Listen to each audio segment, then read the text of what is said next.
আসসালামু আলাইকুম এভরিওয়ান, আশা করছি আপনারা সবাই ভালো আছেন।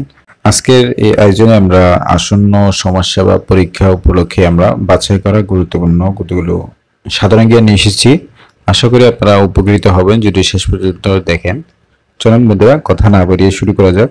1 নম্বর প্রশ্ন দেওয়া আছে, বাংলাদেশের সবচেয়ে প্রাচীন বসতি কোনটি? সঠিক উত্তর হচ্ছে খ নম্বর পুন্ড্রবর্ধন। 2 নম্বর, পুন্ড্রবর্ধনের রাজধানী কি ছিল? মহাস্থানগড়। ক নম্বর, পুন্ড্রবর্ধনের রাজধানী ছিল মহাস্থানগড়। 3 নম্বর, পুন্ড্রবর্ধনের পুন্ড শব্দের অর্থ কি? পুন্ড শব্দের অর্থ হচ্ছে আখ। পুন্ড শব্দের অর্থ হচ্ছে আখ। 4 নম্বর, প্রাচীন পুন্ডনগর কোথায় অবস্থিত? মহাস্থানগড়ে। প্রাচীন পুন্ডনগর মহাস্থানগড়ে অবস্থিত। বন্ধুরা, এই প্রশ্নগুলো সবগুলো বিগত সালে যেগুলো বারবার আসছে, খুবই গুরুত্বপূর্ণ, আমরা সেগুলো বাছাই করে এনেছি। তো আশা করি আপনারা যদি শেষ পর্যন্ত দেখেন উপকৃত হবেন। এই প্রশ্নগুলো বিগত সালে বিভিন্ন পরীক্ষায় আসছে। প্রশ্ন আরেকবার দেখে নেই।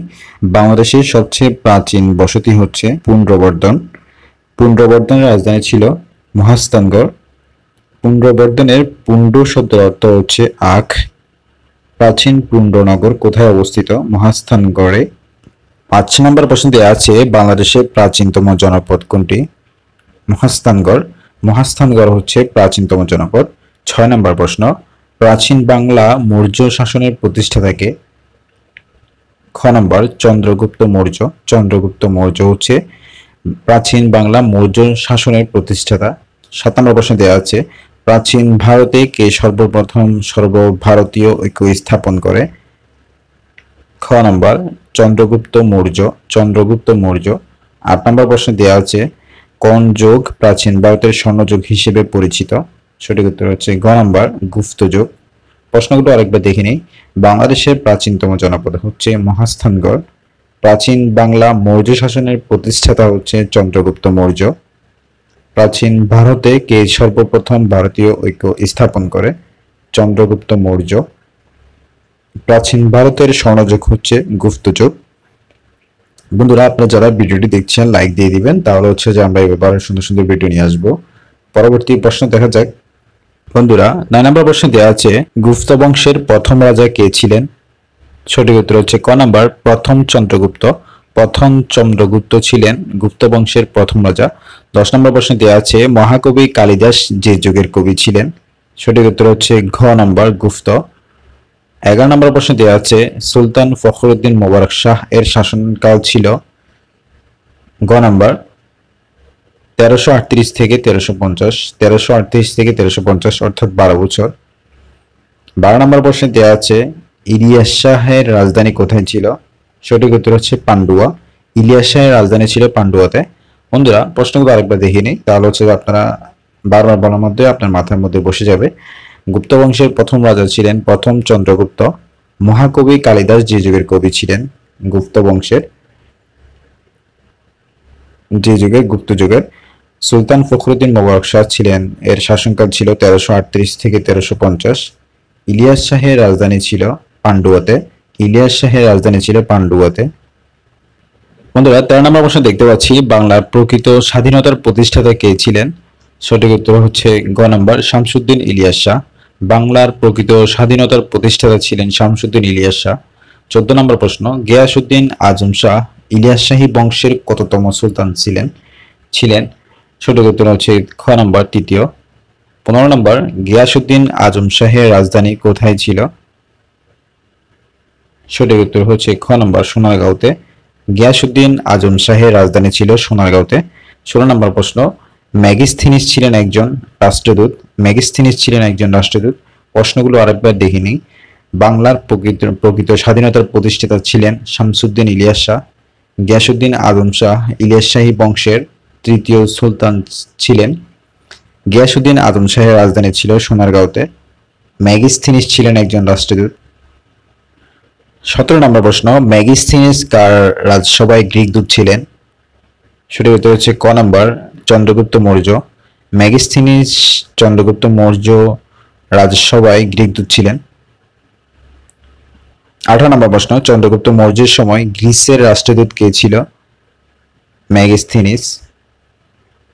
19 নম্বর প্রশ্ন, প্রথম পানিপথের যুদ্ধ কখন হয়? সঠিক উত্তর হচ্ছে গ নাম্বার 1526 খ্রিস্টাব্দে। 20 নম্বর প্রশ্ন, কোন খ্রিস্টাব্দে দিল্লির সুলতানের অবসান হয়? সঠিক উত্তর হচ্ছে ক নাম্বার 1526। প্রশ্নগুলো আরেকবার দেখে নিই। ম্যাগেস্থিনিস হচ্ছে চন্দ্রগুপ্ত মৌর্য রাজসভার গ্রীকদূত ছিলেন। চন্দ্রগুপ্ত মৌর্যের সময় গ্রিসের রাষ্ট্রদূত ছিলেন ম্যাগেস্থিনিস। প্রথম পানিপথের যুদ্ধ হয় 1526 খ্রিস্টাব্দে। 1526 খ্রিস্টাব্দে দিল্লির সুলতানি শাসনের অবসান হয়। 21 নম্বর প্রশ্ন দেওয়া আছে, কোন গ্রন্থে ম্যাগেস্থিনিস ভারতীয় উপমহাদেশ সম্পর্কে মূল্যবান তথ্য লিপিবদ্ধ করেন? সঠিক উত্তর হচ্ছে খ নাম্বার ইন্ডিকা। 22 নম্বর প্রশ্ন দেওয়া আছে, বাবর দিল্লি সিংহাসন অধিকার করেন 1526 সালে। 23 নম্বর প্রশ্ন দেওয়া আছে, কবে পাকিস্তানের প্রথম শাসনতন্ত্র সংবিধান প্রবর্তিত হয়? সঠিক উত্তর হচ্ছে ঘ নাম্বার 1956 সালে। 1956 সালে প্রথম শাসনতন্ত্র প্রবর্তিত হয়। 24 নম্বর, কবে বঙ্গবন্ধু কর্তৃক 6 দফা ঘোষিত হয়? সঠিক উত্তর হচ্ছে খ নাম্বার 5ই ফেব্রুয়ারি 1966 সালে। 5ই ফেব্রুয়ারি 1966 সালে। প্রশ্নটা একবার দেখে নিই। ইন্ডিকা গ্রন্থে ম্যাগাস্থিনিস ভারতীয় উপমহাদেশ সম্পর্কে মূল্যবান তথ্য লিপিবদ্ধ করেন। বাবর দিল্লির সিংহাসন অধিকার করেন 1526 সালে। 1956 সালে পাকিস্তানের প্রথম শাসনতন্ত্র সংবিধান প্রবর্তিত হয়। 5ই ফেব্রুয়ারি 1966 সালে বঙ্গবন্ধু কর্তৃক 6 দফা ঘোষিত হয়। 25 নম্বর প্রশ্ন দেওয়া আছে, কখন আগরতলা ষড়যন্ত্র মামলা দায়ের করা হয়? সঠিক উত্তর হচ্ছে ক নাম্বার 3 জানুয়ারি 1968 সালে। 26 নম্বর, 1971 সালে অসহযোগ আন্দোলন কবে সংগঠিত হয়? সঠিক উত্তর হচ্ছে ক নাম্বার 2 থেকে 5 25শে মার্চ। 2 থেকে 25শে মার্চ। বন্ধুরা, আমাদের এই সিরিজটি চলতে থাকবে ধারাবাহিকভাবে, সাধারণ জ্ঞান, তারপর বাংলা ইংরেজি নিয়ে। প্রত্যেক পরীক্ষার আসন্ন পরীক্ষার আগে আমরা হচ্ছে এইভাবে ধারাবাহিকভাবে ভিডিও দিয়ে থাকি। আপনারা যদি আমাদের চ্যানেলের সাথে থাকেন, আশা করি এখান থেকে আপনাদের প্রিপারেশন হয়ে যাবে।